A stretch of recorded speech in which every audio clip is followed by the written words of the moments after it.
Hello, welcome back to Sadbees Sessions. You are here today. We've got a bit of a different episode. Usually it's all about podcasts, about songwriting and production, but today I'm joined actually with one of the fans. This is Salvatore. How you doing, man? I'm very well, thank you. It's been like a nice growing up in Italy. However, I felt like there's not as many gigs in Italy. Like bands end up coming to Italy when they kind of establish. And the reason why I like living in the UK is because there's so many gigs all the time, and especially if you want to discover grassroots bands, London is the best place to be. Would you recommend London for anyone else who's trying to look for new bands to find and discover? I mean, that's for sure, but also for bands to actually try and make it. I don't think there's a best place, in the UK apart from London, or maybe even in Europe, I suppose. Yeah, I feel like London's got that sort of just vibe about it, I feel, that stands out. But I do agree with you, there's like loads of other good places to find good music as well. Yes, of course. I mean, there's always bands to discover, even bands that you might not be aware of now, and they are, actually try, get themselves exposed. But of course, there's always somebody, to watch out for at all levels as well. A few bands or artists they are really enjoying at the moment. One is, and actually I think friends with each other.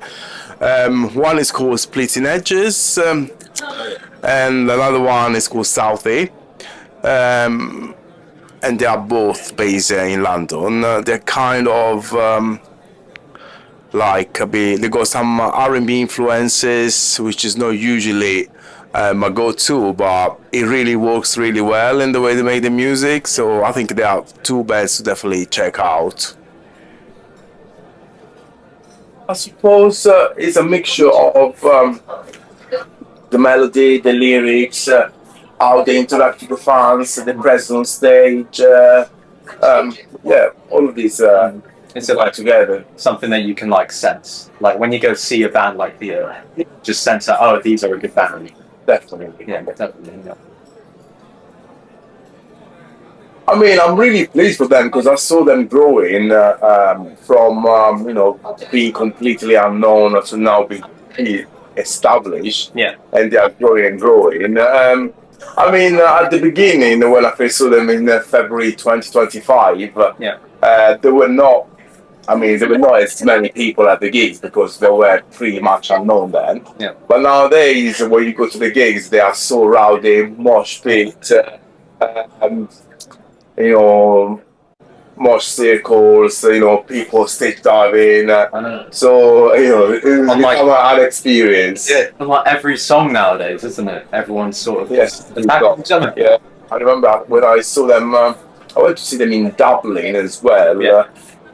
Recently, and the stage was so low, and this very wicked venue called Wheelers, by the way. Yeah. And I just being at the front, I just got battered because it was very, very violent. But on the other end, the band were really nice of checking out on every person at the front to ensure they were fine. So there is a bit more passion at the gigs, but also. The fans trying to be respectful so that nobody gets injured. Yeah, that's very true. Yeah, because it's kind of like a sort of recap of Wonder Horse back when they used to have people getting injured in all of their gigs, and now it's Bleachers' turn. It's come full circle.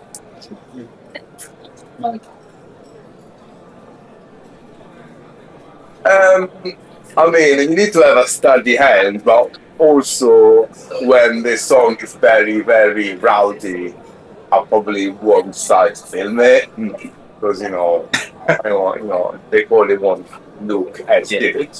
But just practice and having a steady hand. Yeah. Do you film them all with yourself, then? Is that? Yeah. At the moment, I'm using only my my iPhone, but I'm trying to upgrade it with different cameras. Maybe have like higher quality recording. Yeah, you mentioned getting a proper camera and a proper tripod as well. Yeah. To hold up during the gigs. Maybe a few songs, like maybe. So what I usually do is I look at the set list if I can have a sneaky peek, and see which songs I wanna That you want like and stuff. and then depending how the gig goes, I might start recording then stop or keep going and that's it. Yeah, because you can't record the whole gig. And also, I want to enjoy it as well. I don't just want to. You got to like absorb yourself in it. Exactly. Yeah, I mean, and this is the point of my channel is to promote emerging talents, but also to allow people they are fans to check some of the songs the gig they probably they wouldn't be able to go to. Also for people that are keen to discover new music to actually see some highlights of the performance. Oh, so you do it to sort of like help promote the band as well. Yeah. But also to give the younger or just any audience really a better insight into what's in the music scene now. Yeah. But also to promote what I enjoy the most as well. If I don't enjoy the band, I'm not promoting them. Yeah, makes sense. Yeah. So it was for everyone. It's for me, for the bands. I'm more like guitar music, at the moment even the term indie is such a big umbrella, the covers all sorts from electronic, grunge, rock, alternative. So I like wide range of so like music. Distortion, guitars, mainly like band setup. Yeah, that's my thing. Yeah. Like Fontaine DC, Monkeys, the Maccabees, Casualties, all these kind of bands. The gig you're referring to was Record Store Day 2019, I suppose, or maybe 17. Ages ago, yeah. And it was when they first started, the first album, and they were, at the time, I think they were supporting Shame as well, and that's how I got to know them and to see them, quite a few times. And since then, everybody knows how big they become. You'll be there, yeah. Exactly, yeah. So So that's why it's nice, to discover bands at the beginning and then actually see that they growth and see how far they can go.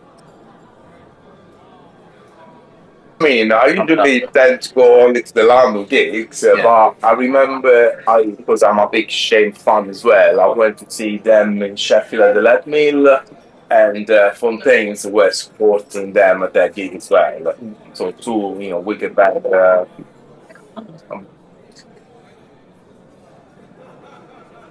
How long do you think that lasted?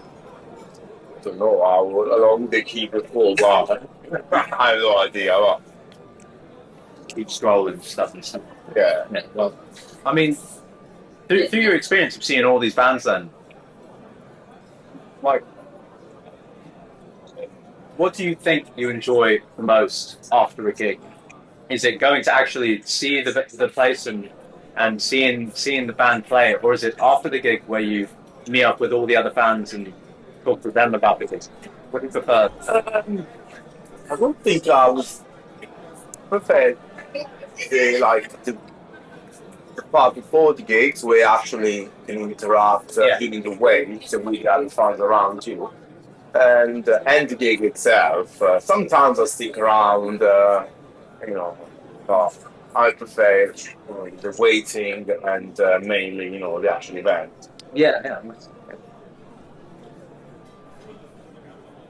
Nowadays, probably yes, but because I've met so many other people through gigs, and now most of the time there's somebody I know, and we end up just sticking around together. Yeah. Have you seen any familiar faces of all the gigs that you go to? Yeah. I mean, it's always the same people, or they probably share the same music as me, so it's cool to kind of create a community we share the same style of music.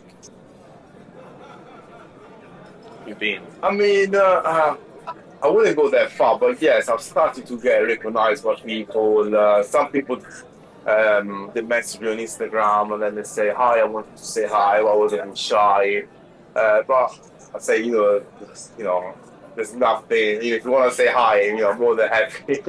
I mean, I think more people should be greeting each other, Yeah. especially the familiar faces. Yeah, It is that small community that I was talking about earlier, where people just have common interests, the band, the type of music, and I feel like people need to explore that a lot. absolutely. Because that's how the community grows. Yeah, for sure. Especially with your gigs as well, because you're kind of the godfather of. Well, now music like to the home. uncle, all these kids at the gigs, Yeah. pretty much. So do you ever like have kids come up to you, or like people come up to you and say, "Oh, I've seen all your videos online. This is how I found out about this band." Sometimes, but sometimes actually I also get knowledge because people like the content and the technical because they couldn't come to the gig they wanted to go to. Or other times people thank me because I help them, discover some bands they now really love. And this was my purpose anyway. So I'm happy when I managed to get somebody I love being loved by other people as well. Yeah, exactly. Yeah, that's so sweet. You're very thoughtful. Yeah. Okay, well, to finish the interview off, it's been a pleasure having you, honestly, man. And I don't think a lot of interviews do this sort of thing where we formally interview a fan of music. But if you haven't checked out his videos, they're all on YouTube now. I'll link them down below. But yeah, to finish the interview off, I do have one big question that I feel like will get the attention of some of the artists out there. I suppose sometimes even actually having a barrier that might help to protect the fans from the stage. That's for sure. Well, or even more security. But generally, in London, the venue are pretty safe anyway. yeah. Do you think it's gotten better since like 10 years before? The level of safety, do you feel safe at a gig? Yeah, I mean, I always felt pretty safe, and I've been going to gigs in London since 2009. Yeah. So it's been a long time. If it's not broken, don't fix it. Yeah. Anyways, thank you so much for listening. This is Sadbees Sessions, and we're done. Thank you very much.